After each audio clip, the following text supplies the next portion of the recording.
Hey guys, welcome back. Today we're going to be doing dorm room shopping do's and don'ts. This isn't going to be a huge all-inclusive list, obviously, because that would take years. So I'm just doing 5 things that I think you should know before you start dorm room shopping for your freshman year, or if you're a transfer student before you go off to college. It's something that should take a lot of thought, and it's something that should be planned ahead of time, because if not, then it's just going to be a complete disaster. So I'm going to show you, well, not show you, but tell you 5 things that I think might help you in your dorm room shopping extravaganza. So just keep watching. So the first one is make a master list. Okay, so what I mean by this is there are thousands of lists that you can find on Pinterest, and just by a simple Google search, and on your school's website that they'll say, hey, this is all the things that you need to buy before you get here. Don't listen to all of them, because you'll be buying $15 million worth of crap that you won't even use.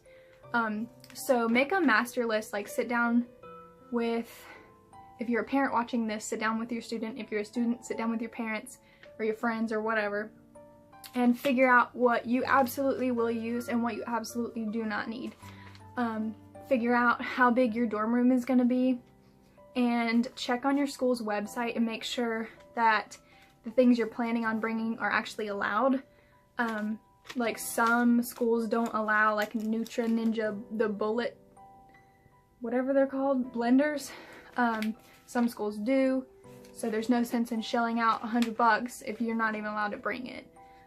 Like futons and big chairs and stuff like that. You just need to make sure that before you buy it, that it's either allowed or you have room for it.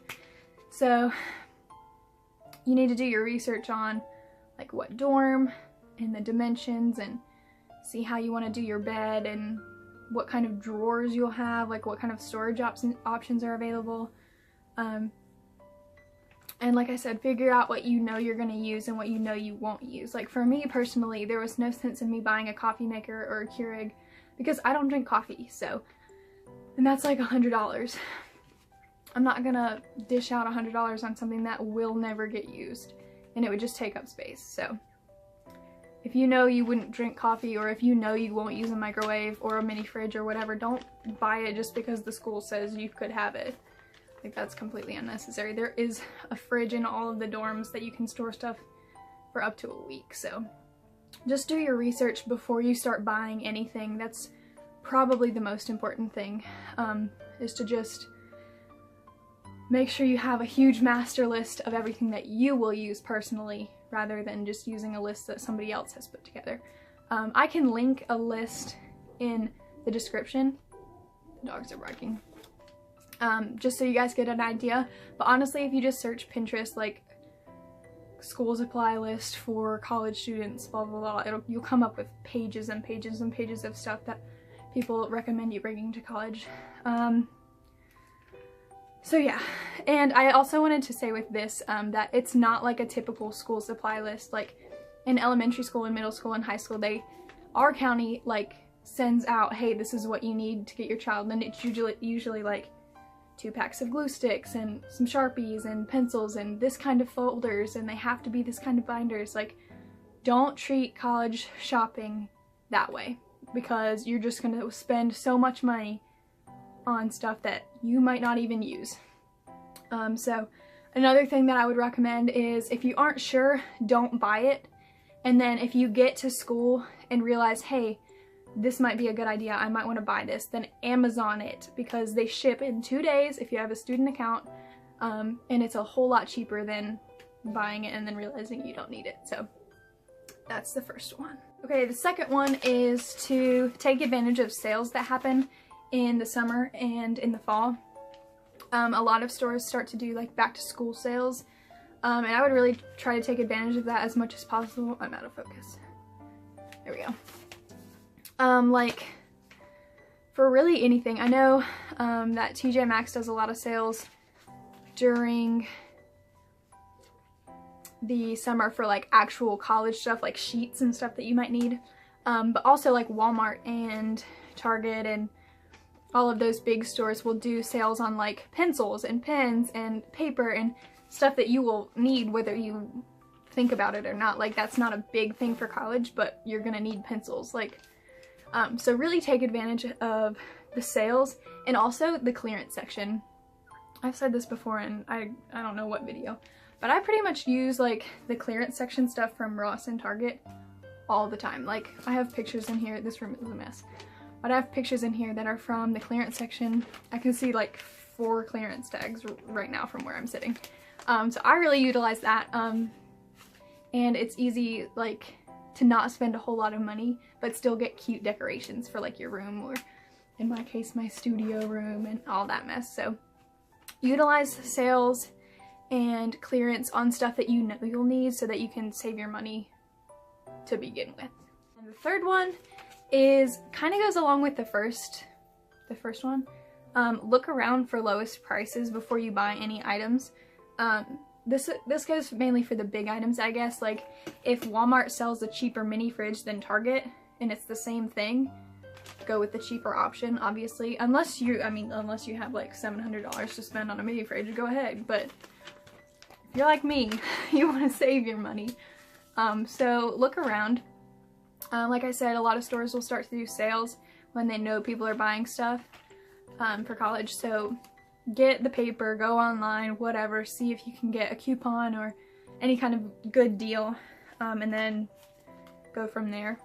I think that's probably the best way to go. And like I said earlier, Amazon is an amazing tool for back to school shopping for college stuff, because you can order it and it will ship really fast, and you can get it shipped to you before you move in or after you move in. So Amazon is amazing.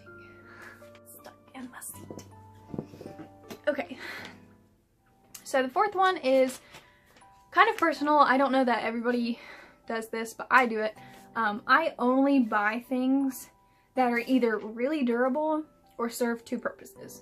I don't buy something because it's cute, well, at least not for my dorm room, because you just don't have the space. So I only buy stuff that's like going to last me a long time. And I mean, I've moved like,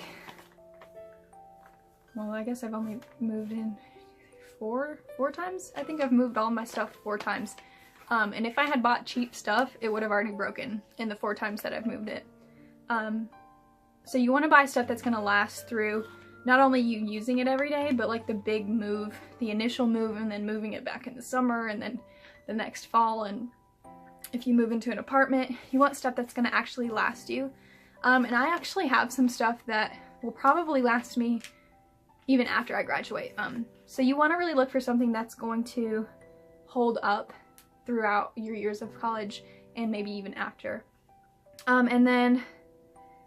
Or serve 2 purposes. Like I said, I only buy stuff if it serves 2 purposes. Like if you guys have watched my dorm room tour, the crates that I bought from Walmart, there's storage, and there's also like a table on the top, so I can put all of my kitchen stuff in there. There's like 4 different storage compartments, and then the tissues stick right out the top, and Sarah can put her hair stuff on it. So that serves more than one purpose. Like they're cute, but they're also functional and durable, and they fit a lot of crap, if that makes any sense.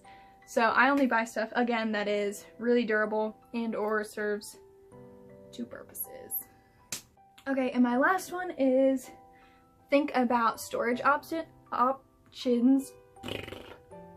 Think about storage options. Hold on, my nose itches.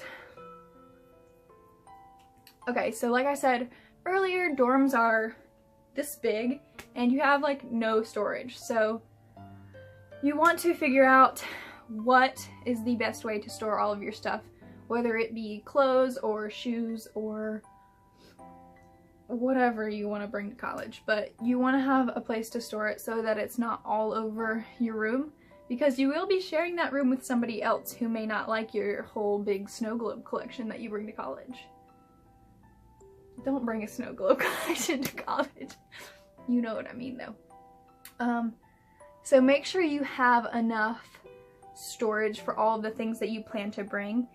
Before I moved in my freshman year, I packed everything. I know this sounds a little bit overboard, but I actually think I taped out how big my room was, and then I made sure that everything would fit where I wanted it to fit, and I made sure that everything had a place before I brought it.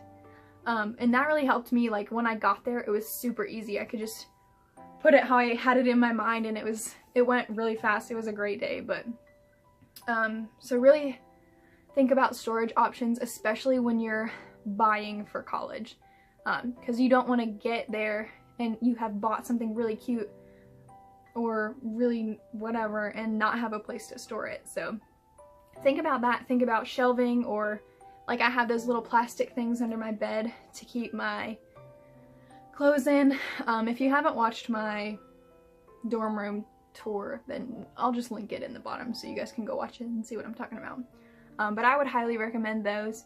I would probably get, I don't know, I would get maybe ones that are a little bit more durable because mine are starting to fall apart. Granted, I have moved them several times, but I would get some that are a little bit more sturdy. I like the fact that those have wheels though. That's really convenient because I can just wheel them out and get stuff in behind them, which again is a lot of storage. And another storage thing is, like, if you bring suitcases and totes, like plastic Rubbermaid totes, you have to think about where you're gonna put them when you're not storing stuff in them. Like once you unpack your suitcase, where are you gonna put it? Like, are you gonna send it home with your parents? Are you gonna keep it at school? Or you gotta think about that. So really think about storage. And yeah, I think that's all. Okay, so that is it. I only did 5 things because, like I said, if I would have gone through everything that you need to know, like do's and don'ts of dorm room shopping, it would take forever. But I might do like a second video, like a follow-up video. Let me know if you guys want to see that. Of like more do's and don'ts for freshman move-in or for dorm room shopping or whatever. But I guess the main thing to take away is plan and don't spend your money before you've done your research. Because there's nothing worse than buying something really expensive and finding out that it's not gonna do what you want it to do or work how you want it to work. So anyway, I will see you guys in my next video, and I think that's all I wanted to say. Subscribe. I should have a little subscribe button somewhere in one of these corners. So subscribe and watch my other videos, and yeah, I will see you guys later.